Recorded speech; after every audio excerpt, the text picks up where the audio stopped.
Hey everybody, welcome back to Life with Lolo. It is time for another recap of Real Housewives of Atlanta. This is season 12, episode 21, and it was titled Moving Up and Moving On. So this video is going to be real quick because it really wasn't much to this episode. It was kind of dry. Yeah, next week is the season finale, so I'm kind of happy that it's the season finale because like the last few episodes have been kind of dry and it seemed like they just trying to make content. What else? Oh, and then I heard or I saw, I'm not sure how true it is, but I saw on Instagram somebody's vlog. I forgot whose vlog it was, but that they're going to do a virtual reunion on the 26th. So we shall see how that's going to look. Cause I wonder how they're going to do it. Is it going to be like a Zoom room or, this going to be, cause it's what, not 9. That's gonna be this is gonna be interesting. I'm gonna watch it, but it's gonna be interesting because you know how when they get heated and stuff like that and they start talking over each other, it's different when you do it through like a Zoom or some kind of online mechanism or whatever like that, because you can't really hear. And then if they got feedback and then I hope they work out all the kinks before they plus record or whatever like that, because it's gonna be a mess. But I'm gonna watch it anyway. Let's get into this episode. So we open up with like little scenes, everybody doing stuff. So we see Dennis and Portia. He at the hair place with Portia mama, and Portia was talking about how PJ was in the bed with her, and I guess she smelled some breast milk or something because she went over there to Portia breast trying to feed, and Portia was like, baby, these is dry now. So whatever. Then we see Nene, she had swag, she walking in or whatever. Why she asked that girl, did she pay for them jeans? Did that girl steal before? Or was somebody stealing? And then we see Eva and Mike. They packing up to move to the new house. That's why I forgot last week to mention that Eva and them finally found the new house. It's a 5-bedroom. She said it's a cute little house. I'm not a cute little house, but it's a cute house down there in Atlanta. And so in this episode, they had to move her in there, and they was kind of packing up and stuff. And she was saying bye to the condo and whatnot. And she's just happy to, be a new homeowner at 35 and get into her forever home with the children. Then we see Kenya. She at her house. Candy is visiting Kenya. And Candy was basically telling her what went on with her and Todd. How Todd and her got into like a little argument on how Candy is not prioritizing her life right. Like he wanted her to be around the family more and not be around the friends. Not be around the friends, but prioritize the family. Like you got what she said, she had 2 days off, Friday and Saturday. So all the 5 days of the week, you out there filming and stuff like that. You come back home, those 2 days, you want to go out and have tea and crumpets with your friend. Like, come on now. So he's just saying, like, make time for me, basically. So she's telling Kenya this, and Kenya was like, I'm not the best person to get marriage advice from, but you don't end up where I'm at or whatever. And so Candy was like, oh my God, my bad, girl. How you doing with your family and stuff? I'm not family, Mark and stuff. And she was saying like she hasn't heard from Mark or anything like that, but she got him on block. And Candy was like, well, if you take him on block, then maybe you can talk to him or whatever. And Kenya was like, well, until he start respecting me and talking to me or whatever like that, like he got some goddamn sense, then he gonna stay on block or whatever. So, but I forgot to mention that Candy said that the reason why she working so hard and stuff is because she not only paying for herself, but she paying for like other children, the family members. So she paying for a lot. It's just not like her, Ty, and her 3 kids. Well, almost 4 kids right now. She paying for other, children and stuff. Not other children, other family members and children and stuff like that. So she has a lot going on. Then basically Kenya was like, girl, you need to go home to Ty because I'm not having him call me up or fussing me out because you over here. She was like, well, he had work and stuff. She was like, well, since he had work, why don't you go ahead and bring, like, what's his favorite meal? She was like, a salad. She was like, well, bring him a salad or whatever. And she was like, all right, but he ain't going to be in one spot. So I don't know, but Kenya was like, well, as long as he eating 2 salads, then, that's all that matters, stuff like that. She was like, oh, girl, I see what you did. I see what you did. I was like, oh, they nasty. Then we all for, so then they leave there. Next scene, we see Mallory and Cynthia. So Mallory, her sister, they in the, Cynthia's wine cellar or whatever. And basically, Mallory is the manager.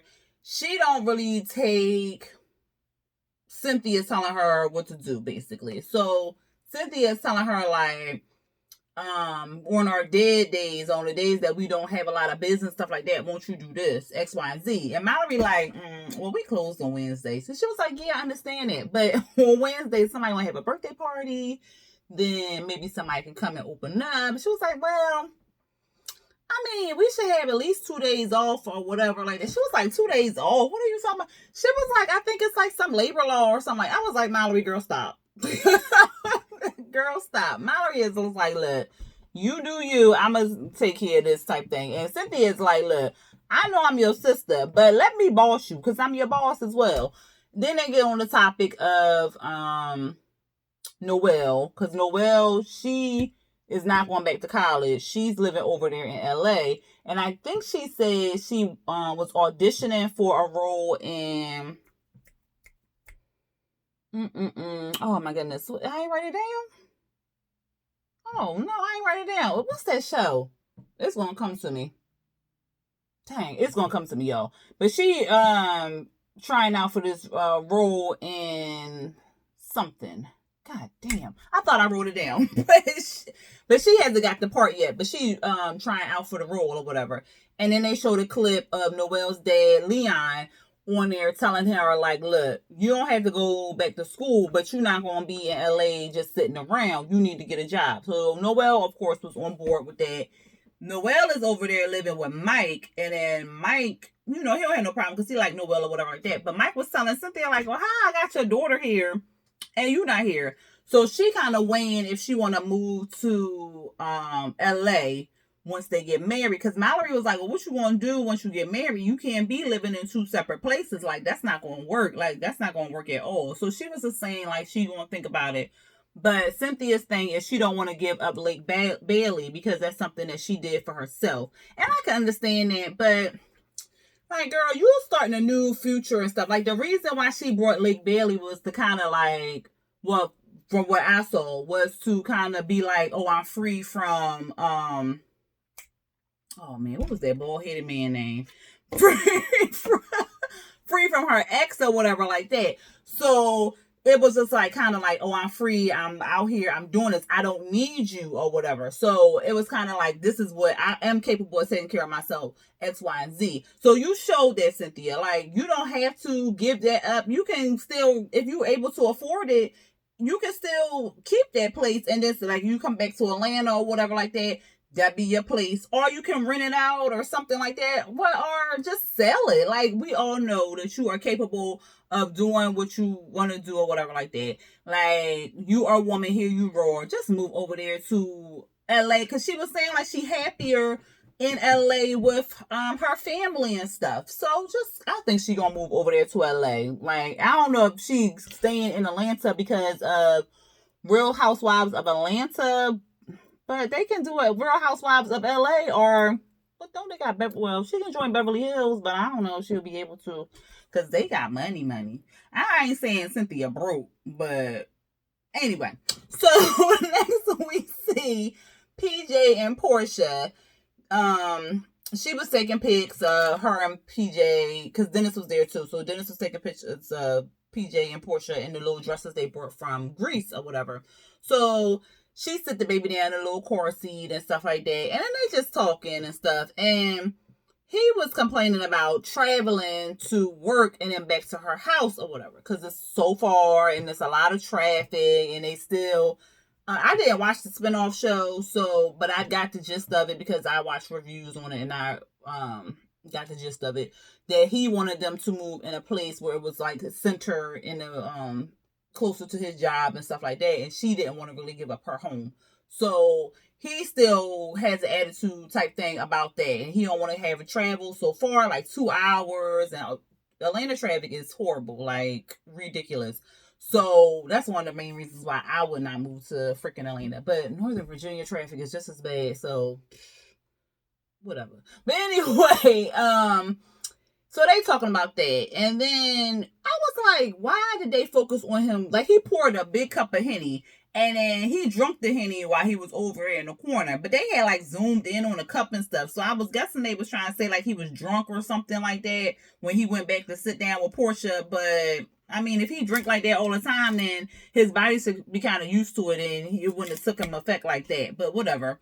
Anyway, they talking, and he was saying he not moving all his stuff back into Portia's house because he don't want to be kicked back out.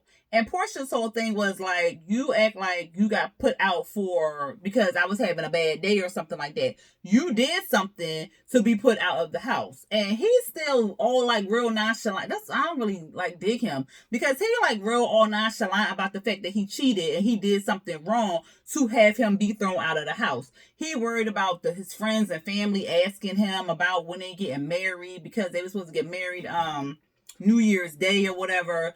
So he like, well, you know, they asking me about the wedding date and I don't know what to tell them and all this other stuff. And she like, well, why are you worried about all that? Like, you act like you ain't do something. Like, the timeline changed. Like, we were supposed to get married and do all this other stuff. But instead, we got engaged, had a baby, cheated, broke up. And he was like, what? She was like, cheated, broke up. Like, let me remind you, like, you cheated. Like, you did something wrong. So he was still all like, all this, he don't want to pay for no wedding. He don't want to pay for no place because she don't have no friends or friends that cared and all this other stuff. And then he ended up telling her, like, look, won't you pay for the place? And she was like, look, you doing too much. I ain't got time for this. Maybe we should just table this because you having a bad day. Because you could tell she was getting irritated, but she was still trying to remain calm about it or whatever. And she like, I'm having a wedding. And then he's just like, why? And what was the last thing? Oh, he started talking about a prenup. And he was like, this is why you have a prenup, because you're not going to put me out of the house or whatever. And then when he said, when you put me out, you was all like, this my house, this my this or whatever. So he was being mean. And then again, he act like she ain't had no reason to put him out. Like, come on, dude. Like, get the fuck out of here. So basically, Portia was like, look, we're not having this conversation no more. I'm going upstairs. So she had baked some cookies. She ended up taking all the cookies off the damn cookie pan, put them in her neck. He was like, you ain't gonna leave me no cookies. She was like, no, you ain't getting none of these cookies. So she took all the cookies and went upstairs. She was like, he ain't getting none of these cookies on his plate, and he ain't getting none of my cookies. I said, okay, I know that's right, Portia. She went upstairs. Then we see Nene. And she set up a whole romantic night for Greg and stuff like that. I guess it was their anniversary and stuff. And she was just like, come on, G Money, come get some of this honey. I was like, Nene. No. Then Greg, she had this cute little top on. Well, it wasn't really like a top. It was like a lingerie thing. And it like had her boobs out and it was split down the middle or something like that. Greg was just like, I like that outfit, yeah. It's like, Greg is a mess. He kept telling her to twirl around it and stuff. Anyway, they was flashing back where they was saying like they been married for 23 years. They had a divorce. They got remarried and stuff. And then last year, they really weren't that intimate because of the cancer, the colostomy bag, all this other stuff. So they were sleeping in separate rooms. So they was doing flashbacks about that. Finally, she asked him to come into their bedroom and stuff. And he was excited that he was in his bed. And then basically, they was about to bow wow. That's pretty much their scene was. Then we see Eva. She doing like a little home video of her home. And then, like I said, she was saying that she was a homeowner at 35. She's excited. I'm happy for her. We saw Portia at work. Then we saw Todd doing like a walkthrough on like this set. So they're going to do the baby shower on this movie set or whatever like that. Of course, Candy's in Chicago. She tried to call him on FaceTime. And it was getting like poor connection type thing. But she was just like, I love you. We saw Shamia there, Carmen. Who else? Diane Wine, and like a whole bunch of other people. I guess the party planners and stuff. And they was just kind of walking through how they was setting up and stuff. That really was basically it. Then we see Kenya in the closet. So she in the closet. I guess it was Mark's closet. The closet. Remember earlier on, she was trying to make this closet for Mark and stuff like that. No, that was Cynthia. I'm lying. So that was Cynthia making a closet for Mike. So she in Mark's closet right there. She invited Cynthia over to talk in the closet. Whatever. Cynthia walking in, she like, what's all that stuff? He had a lot of stuff in here. And she was like, yeah, he lived here. Whatever. She was like, it ain't look like he was here that often. I said, Cynthia, you blowing up the spot. She tried. Kenya trying to act like that man was there every week. Cynthia like, it ain't seem like he was here that often to have all this stuff. I thought that shit was funny. But anyway, she was saying she still hasn't spoken to Mark. Mark calls Brooklyn to talk to talks to Brooklyn through the nanny. So then he FaceTimes the nanny and talks to Brooklyn and stuff like that. And Cynthia was like, well, you sure you want to pack all his stuff up? Is it over and stuff? And she was like, yeah, because he don't respect me and yada, yada, yada. And what I got from Cynthia was pretty much like, he not that into you. So why is you doing all this extra stuff? Like, you sure you want this? Because you got the patience of like a grasshopper to be still putting up with this stuff. And then Cynthia said in her confessional, like she don't think Kenya would have did all this stuff. And if it wasn't for Brooklyn. And I believe that. And then this other thing had got me, because she said this last week, and I don't think I mentioned this in the review. She don't know his parents. Like, she don't talk to Mark's parents at all. Like, you're not really marrying the mother and father, but it would be nice to know his family or whatever. She was saying, like, in this episode, she was saying that Brooklyn can't talk to her grandparents or whatever like that on her side. Not on her side, on his side. I think her father, I don't want to put that out in the atmosphere, but Kenya don't really have a lot of family on her side. So Brooklyn don't even know the family on Mark's side. And I'm like, that's crazy. Like, how the grandparents don't talk to the baby or not even interested in the baby. Like, something going on there. Unless he not close to his mom and dad or something like that, and he don't have no relationship with them, then okay, then of course you're not going to meet them because he don't have a relationship. So then why would you have a relationship with them? But if he close to his mom and his dad and they talk and he see them and all this other stuff, then why they not interested in the baby? Like, that's crazy to me. I just don't understand. And Cynthia like, well, she said the same thing. She like, well, how she don't have access to the mom and dad? Like, if something were to happen to Mark, like, who's she gonna call? Like, just weird. And so Cynthia was all Medea style, ready to cut up some clothes and stuff, and all waiting to exhale type thing. And I was with Cynthia, like, whatever, child. But Kenya all like, I don't know, this ain't what I thought a marriage was going to be like. And she all emotional and stuff like that. And I'm like, girl, it was all the red signs. I just don't understand why she just ain't. I don't get it. I'm just, whatever. But anyway, she get all emotional. She don't want to stay in the room no more. She want the movers to come pack up the rest of the stuff. So it's like, all right, whatever. And then that was pretty much it. Then we at Eva's house. Eva invited Cynthia over to, see the house and stuff like that. Child, how long was Eva in that house? Because when I say she was settled in, she was freaking settled in. Okay, she had pictures on the wall. She was unpacked. It wasn't a box in sight. She said, y'all will not get me. Okay, it wasn't a box in sight. I mean, she had everything in its place. Like, that shit was so crazy. Like, I've been living in my freaking house for what? 4 years? I bought this house in 4 years ago. Yeah, 2016. I ain't finished paying. I think I got a little bit of, I started putting pictures on the wall this year, last year and then this year. But child, I've been in this house 4 years. Even been in her house for 4 minutes and she already done. I was like, damn, bitch, can you come to my house? But anyway, they started talking about how Marley's dad, now he want to change the name back to his last name.